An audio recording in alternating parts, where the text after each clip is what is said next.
سورہ زمر میں آتا ہے، اس کی آیت 53 ہے۔ واللہ لگتا ہے ایسے ہے کہ جیسے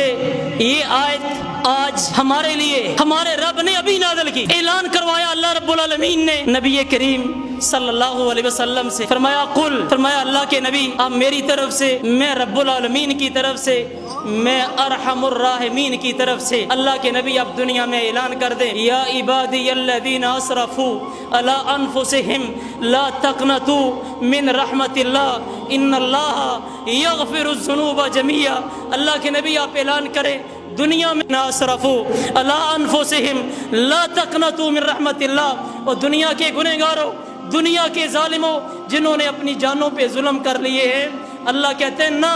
میرے بندوں میری رحمتوں سے نہ امید نہ ہو، تم معافی مانگنے والے بنو، ان اللہ یغفر الذنوب جميعا، فرمایا اللہ تعالیٰ تمہارے گناہوں میں سے ایک رتی برابر بھی نہیں چھوڑے گا،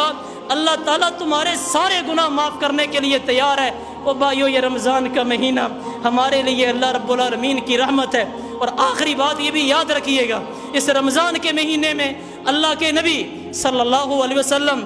یہ بد دعا دے کے گئے اس بندے کو کہ جس بندے کو رمضان کا مہینہ ملا، اللہ رب العالمین کی اتنی رحمتوں والا مہینہ آیا، رب العالمین کی رحمتیں بانٹی جا رہی تھی، بکھیری جا رہی تھی، اس کے باوجود کوئی بندہ اپنے گناہ معاف نہیں کروا سکا۔ میرے نبی کہہ کے گئے اللہ اس بندے کو دنیا میں عزت کی زندگی نصیب نہ کرنا، اللہ اس بندے کو دنیا میں ذلیل و خوار کر کے رکھ دے، اللہ اس بندے کی جھولی میں کبھی عزت نام کی کوئی چیز نہ آئے، یہ دنیا میں ہمیشہ ذلتوں میں رہے۔ کہ جس بندے کو اللہ نے اتنا بڑا موقع دیا، ایک طرف پہ اللہ غفور و رحیم ہے، دوسری طرف پہ رمضان کا مہینہ ہے، اور اس کے باوجود کوئی بندہ جنت میں نہ جا سکا، اللہ کے رسول فرما کے گئے کہ اللہ اس بندے کو دنیا میں ذلیل کر دے۔